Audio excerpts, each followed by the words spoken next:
All right. Welcome to the Rich CELENZA show. I'm Rich CELENZA. I'm sitting with my mother, actually. I have a podcast out called the Rich CELENZA show. You listen to it. It's called WTF Are You Talking About? She's sitting here. She's playing quiet right now. What do you... Go ahead, say something. You haven't stopped talking since I got here, so now you're going to quiet up? Why? All right. So my mother just made some fresh steak. We got corn. We're having peppers and eggs. We're eating. Fruit, all kinds of stuff. Right. Sit down. Don't run from here. So that's what I want to talk to you about is food. Why? Because me and my mother were going to make a cookbook. It was called Shut Up and Eat. Here's the recipes. Yeah, I'm ready to do it. So I got about halfway through. She gets nervous. She kept forgetting what she used to do. She used to make a long story short, my mother used to cook a ton. She worked for the Archdiocese. She used to have St. Joseph's tables where hundreds of people would come. They would wrap around even the gymnasium. It got so popular. And at the bar. You got to talk. They can't hear you. You got to talk up. You say it. What do I say? And when Daddy had the bar. Yeah, my father owned a bar, nightclub. Yeah. 1 minute she yells that I mentioned my father too much on the podcast, and then she tells me to mention my father. Well, no, because he used to have baseball games, and then afterwards I would cook at the lake. Yeah, so my mother ended up learning a lot of different types of Italian foods because of all the different people she was around from all different parts of Italy, right? So our family's from Naples, my mother's side of the family. My father's side is from Vasto. And then along, she learned from her second husband. They had a different type of cooking style, so she learned from there as well. Well, they were Napolitan and Sicilian, so I picked up some of their dishes. Right. And I gave them some of mine. Right. And then my father's mother, you learned. Oh, Grandma. My Grandma Mary, she learned from there. Grandma Celenza, Auntie Carm. My Aunt Carmela's Sicilian as well. Taught me a lot. Right. Who else? Auntie Lou, Auntie Glor.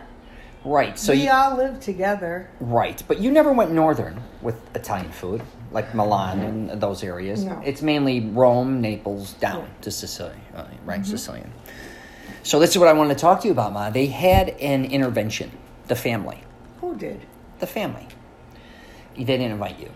So, What? I know. Listen, they talked about it yesterday. Are you for real? Yeah, you're not going to believe this. So they're trying to figure out... Oh, no. Listen, so it's not a bad thing. They are trying to figure out who's responsible for making the family fat, obese, and being obsessed with food. They're trying to figure this out. So they had a meeting...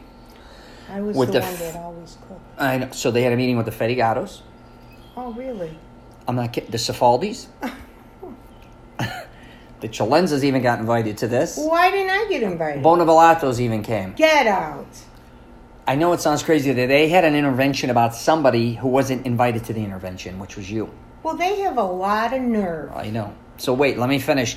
So they were trying to figure out, you started the ball really rolling with cooking and desserts, overeating. Yeah. And the family became more and more obsessed with food. And if you don't even know, our family even owns a very well-known Italian beef sausage franchise. I guess you could say Subs Bono. The Bono Beefs. Our grandparents were related to them, which my mother, you're related to them as well, obviously. It goes... Second cousin. Right. I don't see them that much. Nani does. Right. So the only one that really stuck up for my mother was her mother, because she loves food. But nonetheless, they said you were responsible for making the family fat. I believe it. And being gluttons. I didn't make them gluttons. I cooked all the time. I know, even the Greeks. But even to this day, you're always constantly cooking for everybody. True. And everyone's getting fatter. Chicago is... So they're putting the blame on me. Partially. So here's the thing. There's a lot of jealousy, too. It seems like the men that aren't related to us, that married into the family, they love it, right? Sure. Because all your nieces, all them, you're right. You cook, though, better than them. So when you go, you make them look bad when you cook in their homes. Well, that's why I don't want to bring anything anymore. Because you make them feel bad. Well, no, it's just... Now, wait, say all the men that were related to, now their wives that married into our family, Yeah. they're jealous as well because, again, they can't cook and they all like your food better than theirs. My niece Gianna's a fabulous cook. Right. Way better than me. Let's not get ridiculous. In this generation, Gianna's fantastic. Natalina is excellent too. Maria, you're not in the same that's program. Greek. She cooks fabulous. Auntie Sue, Christina. I mean, everybody cooks their own dishes. Everybody cooks good. But your whole identity is cooking, right? Yeah, from when you were a little boy, I used to have the birthday parties. All right. That's the next thing I'm going to go into the face. So our family has a lot of problems now with having. We have 100 and X amount of cousins. I can't believe I'm getting the blame. I know. Wait. So you have doings constantly, right? So there's 2-3 a week sometimes with birthday parties, christenings, baptisms. You name it. You name it. Wedding showers. It just goes on and on, like a lot of Italian families. But this is our family's massive. Too big. It's too big. So, but you were catching the blame because you started this again. I did. So before. The family was much smaller, but they think you learned it from the CELENZA side, where they used to go have summer homes, big parties, big cakes, big gathering Italian, because they had more wealth at that point. Yes, I did. Right. I learned a lot from my in-laws. You took that and brought it into your family.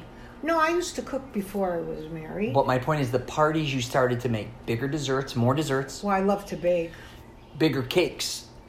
Your birthday cakes were spectacular. Bigger parties. So even say my graduation party. Any of them. Like there'd be hundreds of people. Any party I had for you. They used to come from all over. We used to sit in Grandma and Grandpa's garage. And I'd have your birthday parties there. And everybody would come. They weren't even invited. That's what I'm saying. So they now, only wanted the food. So now this generation, these next generations, they're having these massive, expensive parties. Which is ridiculous. But they're bigger and bigger. So now, before, say, 50, 60 people, now there's 100, 120. I know. They're blaming you for that. How do you feel about being blamed for all this? Well, actually, I must admit that I am not cheap when it comes to food. I'm eating a steak. I will spend, I don't care how much money it costs. Okay.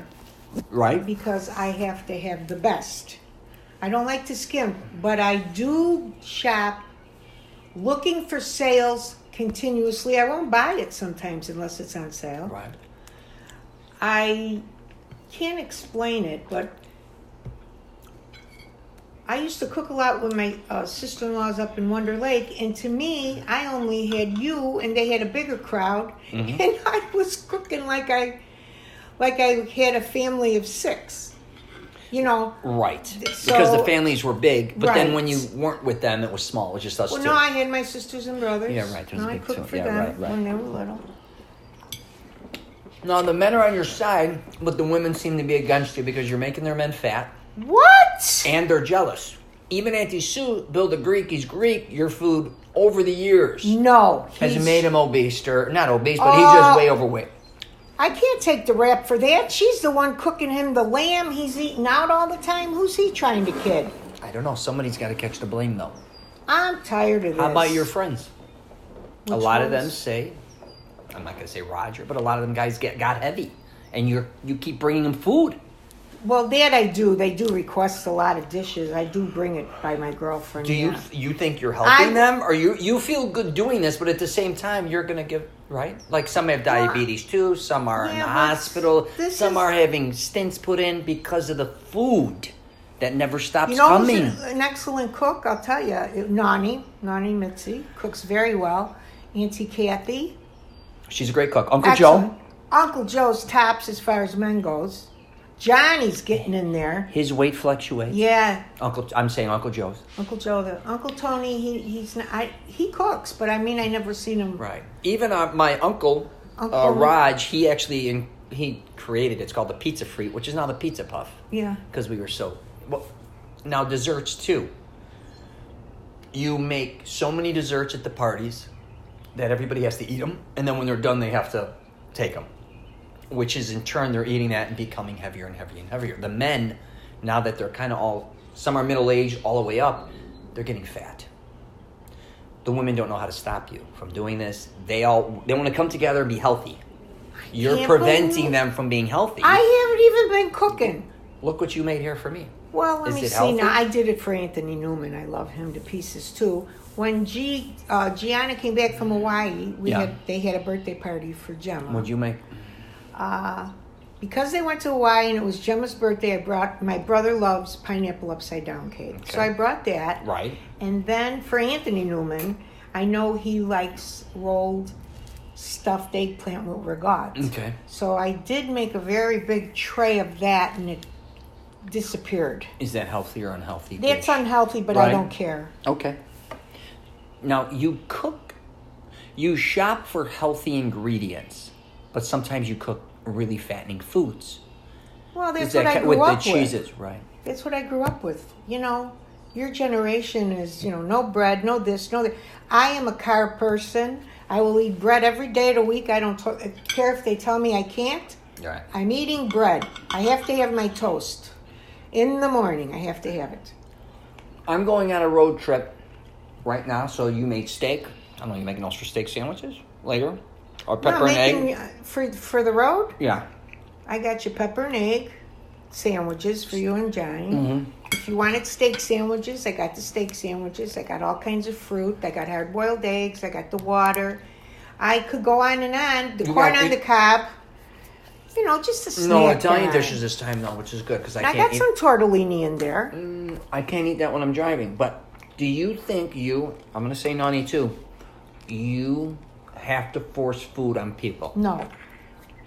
You don't feel like even when I was growing up, you have to eat. Everything's about a meal. It's about like going to a meal to talk about what we're going to make another meal. Well, our life was revolved around food. When you went and worked for the Archdiocese. Oh, the Chicago Archdiocese. Wow. What happened is you only were supposed to cook for a couple priests. Oh. Before you know it, you had to cook for how many? Oh, my God. I never knew. Day to day, I could have had 8 or I could have had 24 people. If they knew I was there, they were coming. The principal would come, teachers would come, bishops would come. And they got fatter and fatter, right? Well, Father Finelli was way ahead of his time. I'll tell you that. He was all organic. Right. So I had to cook all organic for him. And then the other one. But they got heavy, a lot of them. I'm not saying him, but a lot of these. Whoever you're around, remember even Ralph, our stepfather, when you first, you get married, he gained a lot of weight. He gained like 40 pounds. Remember? Most men gain weight when they get married. Okay, well, let's put it this way then. He had, for Lent, he gave up meat and then he went right down to thin and then he's back to whatever. But he got heavier and heavier while you were married. Because I'm not taking the blame for that one either because his mother was an excellent cook also. But after you got married, he gained 40 pounds. It's good to get 5 or 10. How do you gain 40? I don't know. And you're already middle-aged. That's like me now gaining 40 pounds. I'd be 240 now. Do you want to take some of the blame, though? Well, I'm just going back in time, thinking how I used to cook. Right. When I used to cook. Yes. When you were little. My sisters and brothers, their kids. I like to cook. You do. Do you think the cookbook will help people, will they get fat if we make this cookbook? I don't know. I don't know. I think it's wonderful because you don't think a lot of your recipes are valued, but I think they're going to be incredible. I don't know. They're just simple, 1, 2, 3. If hundreds of people, thousands of people want to eat your food, how can it not be warranted? It's basic. My aunts cook with my Aunt Georgia. She's an excellent cook also. Right. You can't, I don't know. Everybody's recipes are different. Cousin Angel cooks good too. Right. Well, you have multiple people that cook, but Auntie who Barb stemmed this? Auntie Barb's really learned how to cook. Who was the originator in the family to start this? If you're the oldest cousin, it was me. Out of 160, it was me. Right, and then you're the, you and your mother are close in age or whatever. So you've been around almost 70 years. You've been cooking for over 50 consistently. Over 50, yeah. Mm-hmm. Everybody, so we're always complaining in this family who's fat, who doesn't work. They're always eating. I'm appalled that I was not invited. I know, it was kind of, well, they don't want to hurt your feelings, but they want to start changing all their diets. Oh, really? They're going to hear it Sunday for Greek Easter. I'm not eating no lamb, no ham. Really? I don't like Greek food. Really? That's so all Auntie Sue was going to make me a chicken. I said, don't bother. What are you going to tell them? I'll pick. Auntie Sue's a great cook. You think you'll stop cooking for them? I don't cook for Auntie Sue and them. I'm talking in general, the family. If they turn down They don't bother me. What happens if they tell you they don't want your food anymore because of health reasons? Maybe their doctors are telling them they're too fat. See, somebody always has to blame somebody else, and they're putting the blame on me. Well, they're eating it. They're eating your food, blaming you. Unbelievable. I'm serious. Can you believe this? They were doing this? When I was at Nat's last night, they were all together saying, can you believe this? Not my brothers. No. Well, they like being heavy. They love the food. No, it's all the young people, because I told you, it's all your nieces and all of them. Their husbands keep getting fatter, more out of shape. They got to blame somebody, because they're not doing what they're supposed to be doing. Well, now, just to give you an example, for Easter Sunday, Uncle Jim always wants ravioli at every holiday. Right. I said, forget the ravs. What'd you do? I made ravs. Gianna made the gravy. Right. And I said, well, let me give him that as a surprise, because she wanted to surprise him. And I said, I'm going to get you the best ravs that are out there. Mm-hmm. So I did. And they're restaurant-style raviolis. Right. They're not cheap, by all means. And so I brought the ravs, and Gigi cooked them. And they all went, too. Yeah. Plus, Gianna... So they're So Friday night, I dropped them off, and Gianna made them for dinner. I said, cook them for yourself real fast. Or Saturday night. I don't know which night it was. It was funny. She said, Aunt, we ate them all. They're delicious. And then they all went for Easter. Now I'm getting the blame for that? A lot of men are eating these foods when they're going to bed. They're replacing it with dessert. Your desserts are replacing breakfast. I haven't baked. Late night meals. Your cupcakes. Well, now your rum balls. You know what? Now, was Auntie Sue there yesterday? No. Because I called her up. I told her I was going to bake 2 things for Greek Easter. And What'd she say? I don't know. I was going to make from scratch. Jealous. A new cake. She's jealous, these desserts. No. And then I wanted to make Maria, I call it a Tita lemon loaf. And I says, okay, Sue. She said, no, I got this, I got that. And I said, okay, I'll just bring a bottle of wine. Jealousy, I'm telling you. No. Come on. Why would they be jealous? You think any of the men would refuse any of this? When you show up? How can everything be going when you bring something, and then they tell you not to bring anything?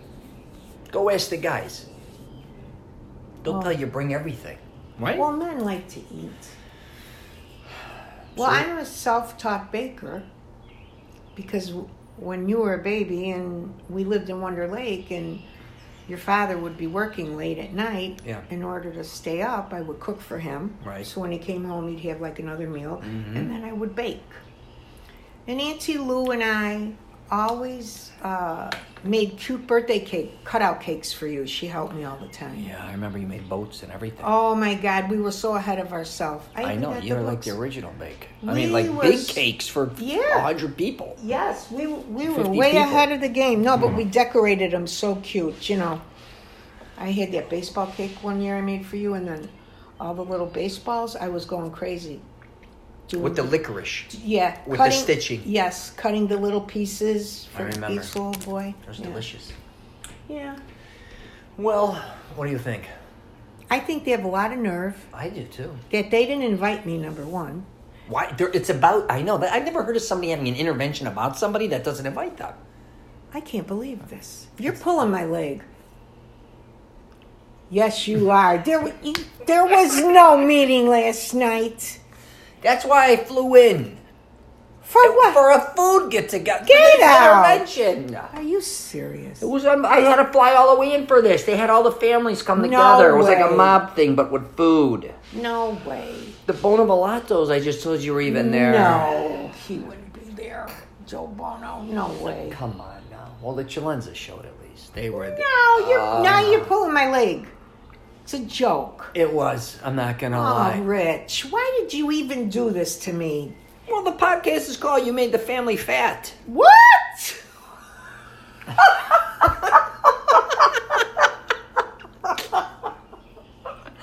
don't want these podcasts to always be serious. I wanted to put the blame on you. I wanted you to have the guilt because everybody's so, they're always gaining weight. They're always fighting over food. It's funny. Did you really believe this for a minute? You're so gullible. Well, no. Sometimes people are like that, you know. What do you want to do with this cookbook? I'm serious. I got half of it done. You want to finish this? That'll be my third book. I don't know. Let's do it. I'll show you what I got. I already have it all typed up. It's been a few years. Will you eat the corn on the cob? I will, but how am I going to eat the corn? You're already trying to force food. See what I'm saying? This is a perfect example. She wants me to eat the corn on the cob while doing the podcast. So then they'll tell you they don't try to force food down your throat. Oh my God. So like I said, you and your mother, I am going to say this, try to, I'm not saying that you force people to eat. You do have a guilty aspect of you where if you're not constantly eating, from the minute I walked in, which is fine. I don't You eat. threw, what type of berries at me? You threw some berries, then you threw strawberries, then you threw peppers, and then we're talking peppers and eggs. Then we went to steak to corn, Yeah. two apples to oranges. But what I'm saying is there's got to be a continuous... Well, let's put it this way. Did you like it better? I think Nani liked me better too when I was heavy, like 250 pounds. No, you drove me nuts. I never stopped cooking when you were heavy. So when I was younger, I never ate. And then after high school, I started to non-stop eat. I become a glutton. Sorry, I'm belching here. So I became a glutton, but you loved cooking, but I was overeating. Well, your guys were there too. Your buddies were there. They'd come and eat. We had a lot of food. I always had people. So over. I don't... Well, let's put it this way, though. You like James Gandolfini in Sopranos. You love that. Oh, I love him. And a lot of people thought when I was heavy, I looked like James Gandolfini. You did. And whatever my actions were similar, I guess, the behavior. You want me to always watch Sopranos if we, Yes. He's heavy. You don't think you like me being heavier more. Because when I lost weight, I'm still 200 pounds. I'm not thin. Everyone thought I got sickly. But when I was heavy, sweating, kind of overweight, then you guys looked at me as being healthier. How can that be? Maybe because you were so skinny when you were a kid. Right. But then I was heavy. After wrestling, Rich. Not during wrestling. Then I was thin. Oh, those 4 years, I almost had a nervous breakdown. Well, that was the whole thing. I hated cutting weight. But my point being is because you didn't... Nani too, if they're not constantly eating... So yesterday, went to see some family members. We had to eat. Left there, went to another family members. We had to eat in between. I took coffee. I got home and you wanted to eat. Now, that's in a matter of probably 5 hours wanting to kind of... You know what I mean? Because at one family members, we ate and did dessert. I took my grandmother to Starbucks real quick just to catch a breather. Went to my other aunts and uncles. They wanted to eat again. I said, no, please, mac and cheese. Yeah, you ate there. And desserts again, which we left. Then we left. My grandmother was screaming in the car because I was flossing while I was driving because I'd been eating so much. I had food all in my mouth. Oh, God. I got home with you, and then you wanted to start making food as well. Yeah. What do you think this is? Is it an illness, you think, or a... I don't have a clue. I think it's just normal for me. Right. I wish I could just lay on the couch and not do nothing. Oh, you got a call. But do you think sometimes we try to fit too many meals because we're slow starters? It's kind of like a European thing. But once the day starts building up momentum, it's more and more and more and more food. It's not like saying this. We're gonna have this for breakfast, a little bit of lunch, that, no, and then something for dinner. Oh, I gave you the lunch meat. You didn't even want that. I bought you the boar's head ham. That's what I'm saying. You laid that in front of me before I'm about to have steak. I bought you gabagal. Yeah. I got you cheeses. I was gonna get you some salami. I didn't think you'd want to eat that. Oh, I or like some. That. But no, I don't need it. And then or Victor, the brazout I was gonna get for you, and then Victor gave us super sad fresh. Oh my God. Now you're starting to see this is a conversation we're having. You don't realize how much our life really revolves around food. Oh, that's your phone. Yeah, but... I'll bet they're texting you regarding what you're going to cook next for Greek Easter, like we were just discussing. Should we do that? I won't do nothing for Greek Easter. That's my sister's job. That's the only... You're not going to cook anything, you're telling me no. No, I don't cook that much anymore. I'll bet you on Easter, Greek Easter, something's going to pop up. No, I don't think so. All right. I'll bet you. Yeah. All right, we're going to wrap this up. That's my mother. Right? He tricked me. Colleen, an Italian Colina. That means hill. My grandmother used to call me Kalala. Cacaline. Uncle Johnny used to call me that. Yeah, so anyways, another funny...